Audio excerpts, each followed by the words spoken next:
So, is Joe Biden going to be the nominee? Is the question we're discussing. I'm kidding. I love politics. Know anything about it. We're talking. I wrote a LinkedIn post. I don't know if you saw how clever it was. It was Thank good. you, thank you. People put a disclaimer at the end. If you're not been in LTL a long time, you won't catch on to these. So, like the original TMS was called Mercury Gate. Yeah. Yeah, and like a lot of companies, Worldwide Express, Priority One, DLS Worldwide, all of those global trans were built on top of Mercury Gate, and all that they did was build like a nice little skin on top of it that looked easier to quote, but everything was tied to Mercury Gate. Mercury Gate had to deal with SMC3, which is like the carrier's tariffs, LTL tariffs. It's called Czar-like. And so that's why I said they were ruling the market like a czar.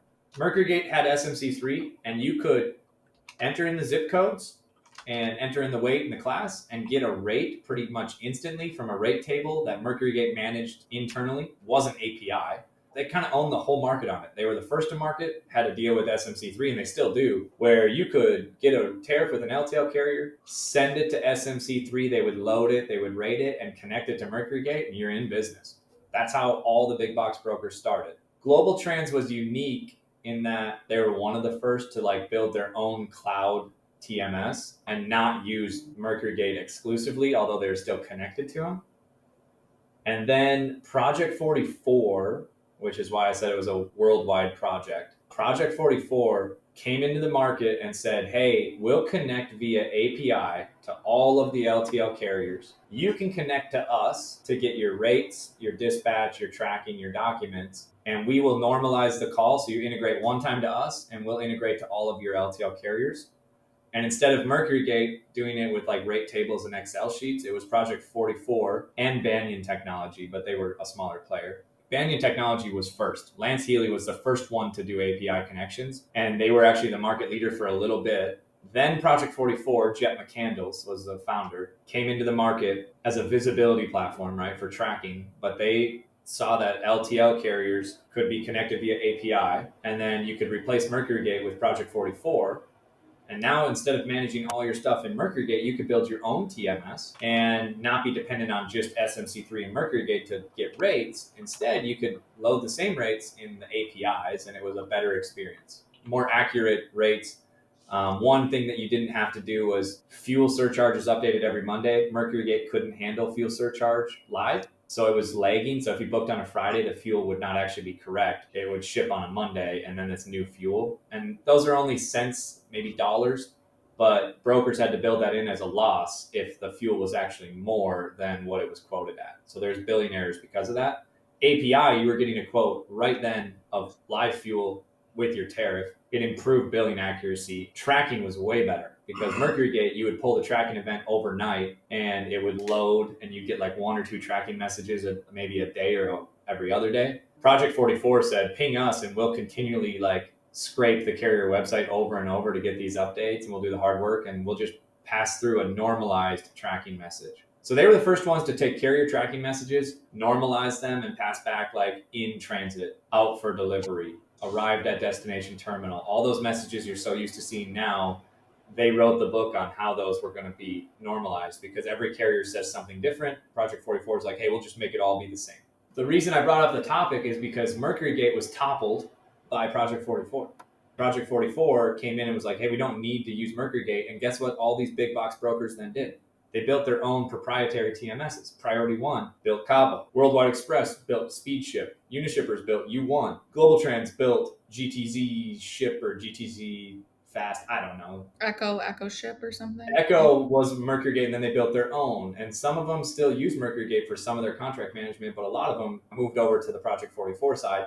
And that was like a huge deal. And Project 44 in 2022 raised $900 million at one time and were valued at $5 billion, not just because of LTL, but that was a huge sector for them. They were also going to France and Europe and all the stuff and doing visibility for truckload and visibility for ocean. I could go on all day about how Jet McCandles ran that company into the ground because he expanded worldwide when he could have just owned the LTL market forever. And now they raised $900 million at a $5 billion valuation. The same month that Convoy raised money to raise at a $3 billion valuation. Convoy's bankrupt because of that funding. Project 44 has laid off 85% of their entire company over the last 2 years. I don't actually know the number, but every time I see that they do a layoff, it's like another 100 people, but they only have several hundred left. They used to have well over 2,000 employees. They were trying to go public and they can't because they don't have revenue, and they went into every market instead of dominating LTL. The reason it's relevant to our topic, and this is what we'll start talking, is Project 44 is death by 1,000 cuts instead of like how Project 44 toppled Mercury. Project 44 has been toppled by every 3PL, every TMS provider having the ability to build direct API connections with the carriers. And it was just a matter of time, it took a decade, for these 3PLs to have the incentive to actually want to do that. So you can build direct, but it was easier to just manage one integration. And Project 44 had to deal with every time FedEx made an update to their API, Project 44's team had to update that so their customers could get the updates. So they were a real service and it was valuable. 2 summers ago, I would actually say last summer was the worst. Project 44 started degrading their product on LTL, doing other things, and they weren't updating it as well. And then their systems were going down. For example, I know a couple of 3PLs ended up saying, hey, if our system, we built our own TMS, right? A lot of big 3PLs built their own TMS, but they were still completely dependent on rating, dispatching, and tracking on one connection to Project 44. And if that connection broke, they couldn't book shipments. So they invested all this money in their own tech, and then their entire business model of like they make money when they book shipments is put at risk if that one connection goes down.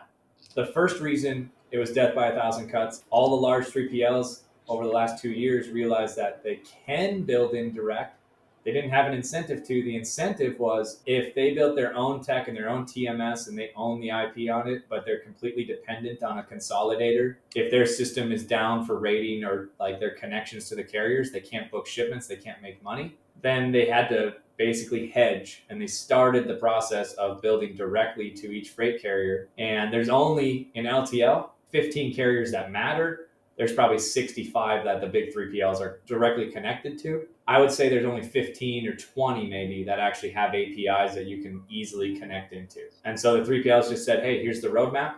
And the TMS providers, there's a bunch of those. Here's the roadmap, here's how you connect. And once you have the connection, now you have to maintain it, but you get all of the control over it. If there's an update, and you can see maybe in the future, what I talked about in the post, the NMFTA is talking about doing pre-pickup APIs. So you'd be able to see activity of like when the pickup is scheduled and more visibility if they service that daily or weekly, or if it's a beyond point. That's going to be in the API docs. If you build directly into that carrier who rolls that out, and you want to access that API and you've already built directly into it, you can get the updates and update it without asking a consolidator to do it for you. The consolidator would only want to do that work if enough of their clients demanded it or asked for it. The reason that these consolidators, and there's only a couple, in LTL APIs are death by 1,000 cuts is that each of these 3PLs and TMS providers and technology companies have said, hey, if the carrier updates something, we want to be able to decide if we have that in our documents and if we want to be able to have that feature.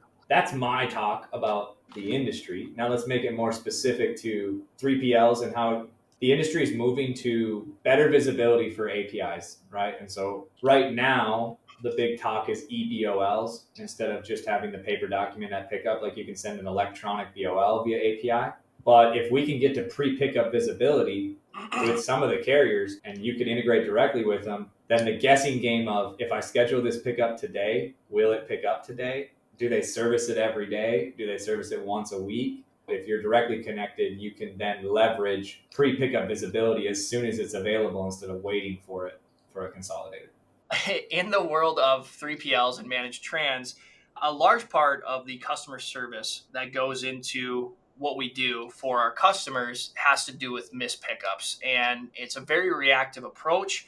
When a shipment is dispatched, we have to go in the next day and determine if that shipment's been picked up, whether it has a pro number that's actively tracking or we have to reach out to the carrier. The things we're very excited about within technology, specifically API technology, is the carriers being able to provide pre-pickup visibility information through that API so that instead of being reactive, we can be proactive and actually see how a carrier will service or support a zip code and how often they'll service it. And so instead of being that reactive, having to check daily, we'll be able to see that on the rate table. If this carrier cannot service it by today, when it's supposed to be picked up within the hours, we'll know, and our customer can make a better decision on which carrier they want to go with that information.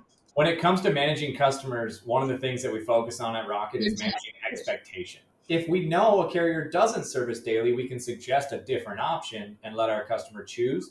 But either way, we're managing the expectation, and our customer wants to stay with us forever because one of the main things that we focus on is managing our customers' expectations. Being able to tell a customer whether the shipment is going to be picked up or not goes a long way to earn their trust to give them a better experience. And at the end of the day, providing accurate information is how we keep our customers happy.